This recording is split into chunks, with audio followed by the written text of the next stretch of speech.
Success mantra, we shape future.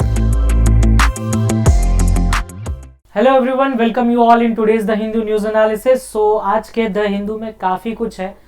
कल रात को बहुत बवाल कटा, वैसे भी बवाल इन द सेंस कि हेमंत सोरेन जी को as a sitting chief minister को अरेस्ट किया गया।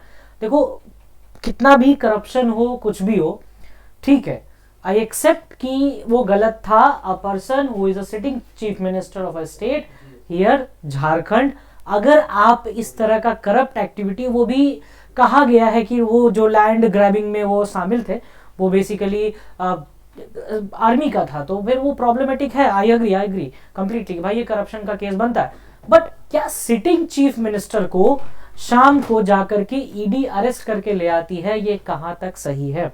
Because it is not a police state. India कोई पुलिस स्टेट नहीं है, it is a democratic state. आपने पूरा एकदम पुलिस और थियोक्रेटिक का कॉन्सेप्ट दे दिया। प्लस जो बिहार में चल रहा है, एवरीवन नोज इट, ठीक है। तो ये दो चीजें हुई कि बिहार और झारखंड का। झारखंड वाले केस में आप एक चीज जरूर पढ़िएगा, ऑफिस ऑफ प्रॉफिट, ठीक है, जो हेमंत सोरेन ने इस्तेमाल किया है अपना चीफ मिनिस्टर रहते हुए। उन्होंने अपने ऑफिस का बेनिफिट लिया है। जब वो लैंड वगैरह का जब डिस्ट्रीब्यूशन की बात हुई, तब उन्होंने अपने नाम पे कुछ लैंड ट्रांसफर करवाए और ऐसे फैमिली मेंबर इस तरीके से हुआ, ठीक है। तो खैर, लोक जनशक्ति पार्टी, फिर उसके बाद झारखंड मुक्ति मोर्चा जेएमएम, वो वापस से अपने एक लीडर को लेके आती है और वो चुनती है, फिर वो चीफ मिनिस्टर बन जाते हैं। तो वो तो चलिए एक चीज है। बट ऑफिस ऑफ प्रॉफिट का आर्टिकल 102 और 191 क्लॉज 1 दोनों में, ये आपको जरूर पढ़ना चाहिए, 1 और 2 क्लॉज दोनों, because these are the grounds of disqualification. तो आपके पास पूरा मौका था कि आप डिस्क्वालीफाई कराइए उन्हें कोर्ट ले जाकर के, क्योंकि कोर्ट के पास तो पावर है, कोर्ट तो उसको देख सकता है। भाई क्योतो होलोहन 1993 के केस से कोर्ट देख सकता है, सुप्रीम कोर्ट के पास जुडिशियल रिव्यू का पावर है। तो आप उनको हटाते चीफ मिनिस्टर से, नॉर्मल सिटीजन पे लाते और तब आप अरेस्ट करते। This was to be a very fair method.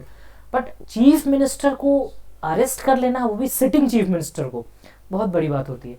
चलिए, तो खैर न्यूज पे आते हैं। इसका पता चल गया होगा 102 एंड 191, ये दो आर्टिकल्स आपको रेफर करने हैं इसमें। फर्स्ट न्यूज है हमारे पास, RBI curbs to render Paytm wallet and FASTag inoperative. 29 Feb से आरबीआई ने कहा है कि भाई पेटीएम के ये कुछ फीचर्स जो है वो इनऑपरेटिव हो जाएंगे। तो पेटीएम क्या है? Paytm is a payment bank, ठीक है, बट ये कुछ ऐसी एक्टिविटीज में इन्वॉल्व था जो कि पेमेंट बैंक को ऑथोराइज नहीं है। बैंकिंग रेगुलेशन एक्ट से इसको गवर्न किया जाता है, और बैंकिंग रेगुलेशन एक्ट क्या है और आरबीआई इसमें क्या रोल प्ले करता है, हम इन सब चीजों को देखेंगे। और आरबीआई के बारे में भी थोड़ा सा जानने की कोशिश करेंगे कि फर्स्ट गवर्नर कौन थे, फर्स्ट इंडियन गवर्नर कौन थे, और फिर उसके बाद आरबीआई कब बना, ठीक है, करंट गवर्नर कौन है, तो ये सब चीजें इंपॉर्टेंट है। Bombay high court delivers split verdict, validity of centres fact checking rule. Actually last year 2023 अप्रैल में इंफॉर्मेशन टेक्नोलॉजी एक्ट में एक अमेंडमेंट लाया गया और एक फैक्ट चेकिंग यूनिट बिठाई गई सेंटर के थ्रू, और कहा गया कि हम फैक्ट चेक करेंगे जो ऑनलाइन जा रहा है। कहीं ना कहीं बॉम्बे हाई कोर्ट में ये केस गया, और अब ये खैर बड़ी बेंच को जाएगा, बॉम्बे हाई कोर्ट में 3 जज बेंच को। तो 2 जज बेंच ने स्प्लिट वर्डिक्ट किया, यानी एक ने कहा कि नहीं ये बिल्कुल ठीक है, लेकिन एक ने कहा कि नहीं ये freedom of speech and expression का डायरेक्ट वायलेशन है। तो ठीक है, डायरेक्ट वायलेशन है, बट अब इसको किस तरीके से इंप्लीमेंट किया जा सकता है, that is a matter of concern. उसके बाद rising tensions in the Korean peninsula. Korean peninsula technically here means the north Korea and south Korea. North Korea, which is being nowadays North Korea having affection with Russia, और South Korea with the US। और south Korea में जो नए elections हुए, उसमें जो नए head of state elect होके आए, तो उसके बाद ये टेंशंस थोड़ा और बढ़ना शुरू हुआ। तो देखेंगे कोरियन स्ट्रेट क्या है ना, जापान सी, ईस्ट चाइना सी, ये सब क्या क्या है, साउथ चाइना सी। तो ये सब चीजें थोड़ी बहुत हमारे काम की चीजें हैं जो जोग्राफिकल पर्सपेक्टिव से हम देखेंगे, और पॉलिटिकल पार्ट में भी देखेंगे। जब कोरियन वॉर स्टार्ट हुआ था 1953 में, उसको भी देखने की कोशिश करेंगे, because it was a hot war in the cold war era. तो वो दोनों चीजों को देखना जरूरी है। Next is nearly 8 million displaced Sudan war, United Nations. Last year एक न्यूज भी आई थी कि सूडान वॉर के कारण यूनाइटेड नेशंस ने कहा था कि मोस्टली डिस्प्लेस्ड पर्सन्स यहाँ पर रहते हैं। सूडान की इंपॉर्टेंस नाइल रिवर से भी है। सूडान की कैपिटल खार्तूम में जाकर के वो व्हाइट नाइल ब्लू लाइन मिलती है, तो वो देखेंगे हम क्या होता है। उसके बाद साउथ सूडान भी नीचे कनेक्ट हो जाता है, फिर वापस इजिप्ट। तो नाइल रिवर का अपना ही इंपॉर्टेंस है, जो कि लेक विक्टोरिया और लेक ताना से निकलती है इन अफ्रीका। क्योंकि अब इसके कुछ लोग चार्ड जा रहे हैं और कुछ इथियोपिया में भी मिले हैं, डिस्प्लेस हो गए कहीं तो जाओगे। तो अब मैप में देखेंगे हम, पूरा अच्छे तरीके से देखेंगे कि चार्ट में क्या है। तो लेक चार्ट इज इंपॉर्टेंट। अब लेक चार्ट कौन कौन सी कंट्री के बीच में है, तो C square N square is the basic formula. इसमें चार्ट कैमरून, नाइजीरिया, उन चारों के बीच में पड़ता है लेक चार्ट, तो ये इंपॉर्टेंट है अपने आप में। इथियोपिया में भी कुछ लोग ट्रांसफर होके गए, कुछ लोग इथियोपिया भी ट्रैवल करके चले गए, पास में ही पड़ता है एकदम, जैसे हमारा है ना इंडिया पाकिस्तान, वैसे ही पड़ता है उनका भी। तो सूडान से जो लोग इथियोपिया गए, और Ethiopia is a part of horn of Africa, तो कहीं ना कहीं उसको भी देखने की कोशिश करेंगे। 4 कंट्रीज आती है हॉर्न ऑफ अफ्रीका में, Sudan, Ethiopia, Eritrea, Somalia, Eritrea, Ethiopia and Djibouti. ये 4 कंट्रीज आपको हैं जो कि रेड सी के साथ अपना बॉर्डर शेयर भी करती है। तो ज्योग्राफी के पर्सपेक्टिव से थोड़ा ओपन करेंगे चीजों को, केवल यूनाइटेड नेशंस पे उसको सेग्रीगेट करके नहीं देखेंगे। Last news is WTO put off the decision of PSH till MC14। MC14 is the ministerial conference meeting 14। कुछ फूड ग्रेन्स की बात हो रही है जिसपे इंडिया और G33 कंट्रीज हैं, ठीक है। उसके बाद कुछ पैसिफिक कंट्रीज हैं, सबका ये कहना है कि हम कुछ फूड स्टोरेज अपने साथ रखना चाहते हैं in the time of pandemic, और इस तरह की कुछ सिनेरियो क्रिएट होती है तो हम उसको रिस्टोर करके रखना चाहते हैं अपने पास। तो अब इसके ऊपर WTO ने कहा है कि भाई, वर्ल्ड ट्रेड्स ऑर्गेनाइजेशन ने सिंपली ये बात कही है कि भाई ये ट्रेडिंग के अगेंस्ट है। जब भी अब 1992 ऑनवर्ड जो ओपन मार्केट स्टार्ट हुई, बेसिकली 1833 के बाद जो लेजर्स फेयर है, ग्लोबलाइजेशन स्टार्ट हुआ, तो उसके बाद एक चीज आ गई कि भाई फ्री इकोनॉमी है, फ्री मार्केट। अब इसमें आप अगर होल्ड करते हो किसी चीजों को, तो इसका मतलब आप अनफेयर ट्रेड प्रैक्टिसेस में शामिल कर रहे हो खुद को, ठीक है। तो देखेंगे क्या क्या चीजें हैं इसमें भी और ऊपर वाली चीजों में भी। फर्स्ट न्यूज RBI के रिलेटेड है, तो RBI के बारे में थोड़ी सी बात कर ले। तो RBI का एस्टेब्लिशमेंट हुआ था by act of 1934, by act of 1934 in 1935, ठीक है। और Osborne Smith, with due respect sir, Osborne Smith जो है RBI के पहले गवर्नर बने थे, ठीक है। CD Deshmukh was the first Indian governor of RBI, ठीक है। RBI में CD Deshmukh was the first Indian governor. बहरहाल अगर पूछेगा आपसे फर्स्ट गवर्नर ऑफ RBI, तो आपको सीधा सीधा ऑसबॉर्न स्मिथ बता देना है। अभी कौन है? शक्तिकांता दास। RBI का गवर्नर इंडिया के हर एक करेंसी पे साइन करते हैं एक्सेप्ट द 1 रूपी जो कि सेंट्रल बैंक इशू करता है जिसको। तो ये सब थोड़ी बहुत चीजें इंपॉर्टेंट है रिगार्डिंग द RBI। RBI का नेशनलाइजेशन कब हुआ? 1949 में। तो ये कुछ चीजें आपको RBI से रिलेट करनी है। तो ये 4-5 चीजें हो गई, काफी है स्टैटिक के लिए इतना इंफॉर्मेशन। उसके बाद रिजर्व बैंक ने रेस्ट्रिक्शंस लगाया है पेटीएम पेमेंट्स बैंक, PPBL। अब पेमेंट बैंक लिमिटेड का अपना अलग कलेश है। लास्ट ईयर एक पोस्ट ऑफिस पेमेंट बैंक का भी चल रहा है अभी, कि वो भी भाई मतलब अपना माइक्रो सेक्टर में जाना चाह रहा है पेमेंट्स बैंक। वो भी क्रेडिट फैसिलिटी, डेबिट फैसिलिटी सब देना चाह रहा है, credit card, debit card, ATM, ये सब। पोस्ट ऑफिस पेमेंट बैंक जिसका रीच भी ज्यादा है। पोस्ट ऑफिस में ऑलमोस्ट इंडिया का, जहां तक कहा था, हर घर में एक पर्सन जरूर है जिसका पोस्ट ऑफिस में अकाउंट हो। तो पोस्ट ऑफिस पेमेंट बैंक जो कि कंप्लीट डिजिटाइजेशन की तरफ जा रहा है, तो वो भी एक इंपॉर्टेंट है। Payment bank is likely another bank but operates on a smaller scale without involving any credit risk. Payment bank किसी भी तरीके का क्रेडिट नहीं देता है, और यहाँ पर पेटीएम साहब जो है वो क्रेडिट पे क्रेडिट दिए जा रहे थे। अच्छा, ये जो पेमेंट बैंक का जो एक कमेटी बनाई गई थी, तो नचिकेत मोर की कमेटी थी, ये याद रखना, नचिकेत मोर की committee, that is important regarding the payments bank, ठीक है। चलिए नेक्स्ट देखते हैं इसमें क्या है हमारे लिए। It is registered as a public limited company under the companies act 2013 और RBI act, bank regulation act और फेमा के अंदर ये रजिस्टर्ड है। एक्टिविटीज जो ये परफॉर्म कर सकते हैं, it can not issue loans and credit cards. पहली बात अभी स्टार्ट में बताया था, लोन्स और क्रेडिट कार्ड आप नहीं दे सकते, और ये क्रेडिट फैसिलिटी दे रहा था। It can not accept time deposits और NRI डिपॉजिट्स, ठीक है। It can not set up subsidiaries to undertake non banking financial activities. Non banking financial activities का मतलब होता है वो पासबुक अपडेट करवाना, फॉर्म भरवाना, KYC अपडेट करवाना, ये सब नॉर्म्स हो गए। तो ये सारी चीजें जो है ये नॉन बैंकिंग एक्टिविटीज है। जैसे कि अब अगर आप BOB के ब्रांच में चले जाओ, PNB के ब्रांच में चले जाओ, तो वो non banking activities plus banking दोनों करते हैं। लेकिन पेटीएम पेमेंट बैंक के पास ये राइट नहीं है कि आप नॉन बैंकिंग एक्टिविटीज को करें, लोन्स और क्रेडिट कार्ड दें, जो ये कर रहा था, ठीक है। उसका इसलिए इसके फास्ट टैक्स और वगैरह को बैन करने की बात की जा रही है कि भाई 29 फरवरी के बाद आपके ऊपर रेस्ट्रिक्शंस लगाए जाएंगे, ठीक है। अब आते हैं नेक्स्ट न्यूज पे। Next is regarding the Bombay high court delivers split verdict on the centres fact checking rule, कि फैक्ट चेक किया जाएगा इंटरनेट पे जाने से पहले। क्या क्या चीजें हैं फैक्ट चेकिंग में, पहले वो देख लेते हैं। ठीक है, ओवरसाइट कमेटी एक बनाई गई थी जो कि सिंगल पॉइंट कांटेक्ट तो देखेगा, एक नोडल ऑफिसर होगा, उसके पास ये खबर जाएगी कि साहब ऐसा कुछ हो गया है, कुछ तो गलत चीज इंटरनेट पर डल गई है जो कि गलत है और फैक्चुअली इनकरेक्ट है बेसिकली, उससे रिलेटेड। ठीक है, अगर ये फैक्ट चेक यूनिट कुछ दिन पहले आती तो एक बड़ा अच्छा मीम चला था कि राहुल गांधी जी का इमेज लेकर के कि इधर से आलू डालो उधर से सोना निकलेगा, तो ये बड़ा मीम चल गया था बीच में कि भाई आलू डालो सोना निकलेगा, तो ये मोदी जी ने बोला था ये, और उसका एक क्लिपिंग काट के राहुल गांधी के नाम पे इसको चला दिया गया। तो this is one of a part of fact checking as well. ठीक है, अब इसमें क्या है कि जज के पास केस गया, डिवीजन बेंच के पास था जो 2023 के अमेंडमेंट को देख रही थी, उन्होंने कहा कि नहीं, जस्टिस पटेल ने फेवर में रूल किया, लेकिन जस्टिस नीला गोखले उन्होंने डिसएग्री कर दिया कि नहीं भाई नहीं होना चाहिए। फैक्ट चेकिंग रूल पे हम देखेंगे जितने भी एसएमआई और शॉर्ट मैसेजिंग सर्विसेज होते हैं, जैसे ट्विटर हो गया, व्हाट्सएप हो गया, फेसबुक हो गया, इंस्टा हो गया, ये सब चीजें, या फिर ऑनलाइन गेमिंग, अगर ये होस्ट या फिर डिस्प्ले करते हैं या फिर अपलोड करते हैं या पब्लिश करते हैं या ट्रांसमिट करते हैं या फिर स्टोर करते हैं किसी भी तरीके का फेक या फिर फॉल्स या मिसलीडिंग स्टेटमेंट जो कि फैक्चुअली इनकरेक्ट है, ठीक है, तो सेंट्रल गवर्नमेंट उसको चेक करेगा। इसमें आगे बार सेंटर ने ये बताया इस पे बॉम्बे हाई कोर्ट में कि देखिए साहब, ये जो फैक्ट चेकिंग यूनिट है उसकी एक खास बात ये है कि इसमें जो फाइनल कॉल होगा वो कोर्ट का ही होगा, हमारा फाइनल कॉल नहीं है। अगर कुछ भी प्रॉब्लम होता है तो you can just directly go to the court of law जो आपकी आगे की सुनवाई करेंगे। ठीक है, MeitY is ministry of information is empowered to notify करना कि फैक्ट गलत है सही है ये कौन करेगा, तो मेटी करेगा। और can instruct intermediates not to host such contents कि भाई ऐसे कंटेंट्स मत डालो जो कि फैक्चुअली इनकरेक्ट है। ठीक है, चलिए उसके बाद आगे देखते हैं क्या है हमारे लिए।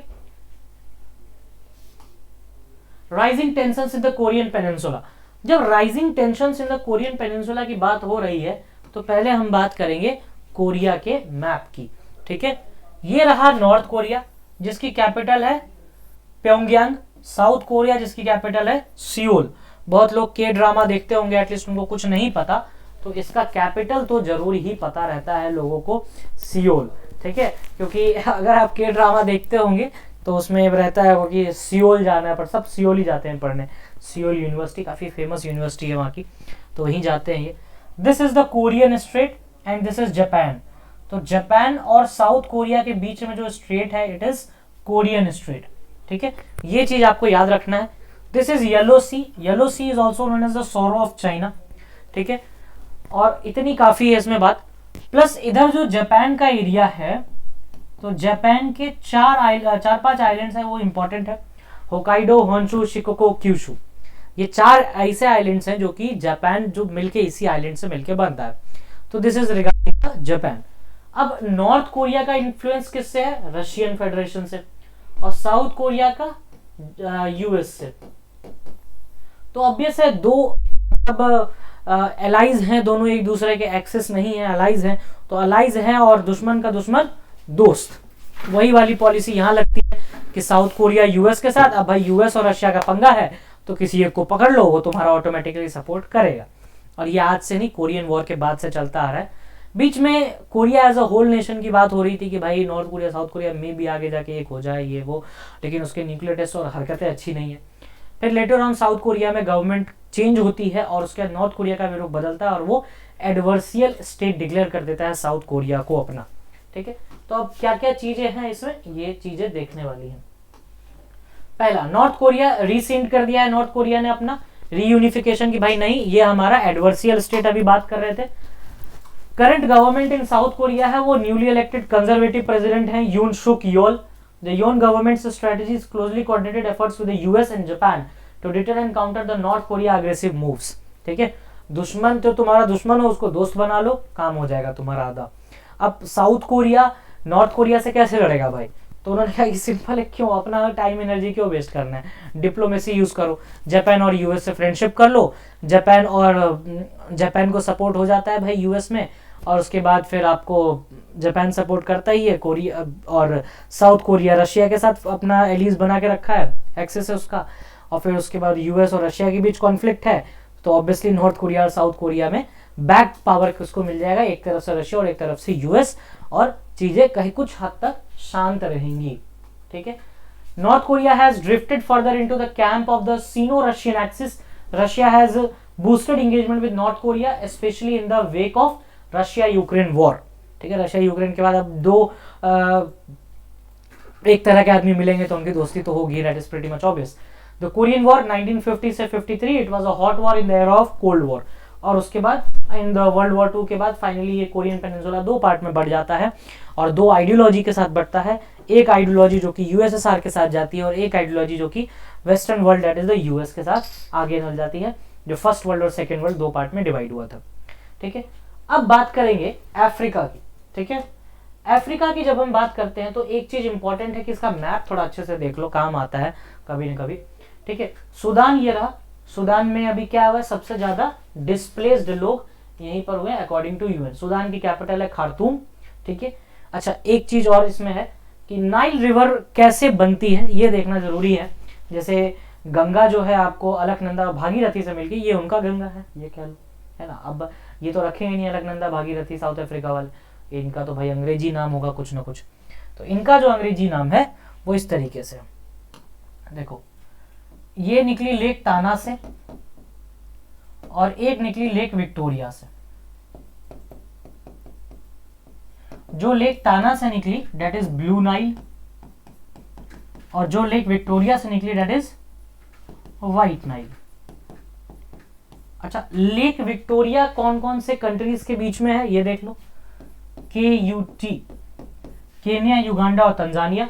ठीक है, और लेक ताना इथियोपिया, और ये दोनों जाके मिलेंगी सूडान की कैपिटल दैट इज खार्तूम में। ठीक है, और नीचे साउथ सूडान जिसकी कैपिटल है जुबा, अजूबा, खार्तूम में मिली। उसके बाद फिर ये Lake Nasser in Egypt, Lake Nasser, वहां पे आसवान डैम भी है और वो निकल जाएगी ऊपर डेल्टा बनाते हुए मेडिटेरेनियन में। तो this is regarding the Nile river. तो ये थोड़ा सा इंपॉर्टेंट है, इसी एरिया से निकलती है, वहीं पर सूडान भी बनता है जहां पर भाई ये डिस्प्लेसमेंट हुआ है। और सूडान से लोग डिस्प्लेस होकर कुछ इथियोपिया गए, कुछ एरिट्रिया गए और कुछ चाड आ गए। और यहीं पर ये जो पोर्शन आपको दिख रहा है, ये जो वाटर बॉडी है दैट इज लेक चाड, जो कि बीच में है चाड, कैमरून, नाइजर, नाइजीरिया। ठीक, बीच में ये सेंट्रल अफ्रीकन रिपब्लिक नहीं है, ये मिस कर देते लोग, इसकी बाउंड्री यहीं पर खत्म हो जाती है और ये बहुत ऊपर है फिर उसके। ठीक है, और उसके बाद ऊपर इजिप्ट है आपको, जहां मोदी जी होके भी आए हैं लास्ट ईयर। बगल में रेड सी है, रेड सी जहां पर अभी हाउथीज वाला एक कॉन्फ्लिक्ट चल रहा है और इंडियन नेवी भी बराबर सपोर्ट वहां पे लगाई हुई है। ठीक है, ये गल्फ ऑफ एडन हो गया, ये जो आपको दिख रहा है ये वाला पोर्शन पतला सा दैट इज बैबल मंडेब।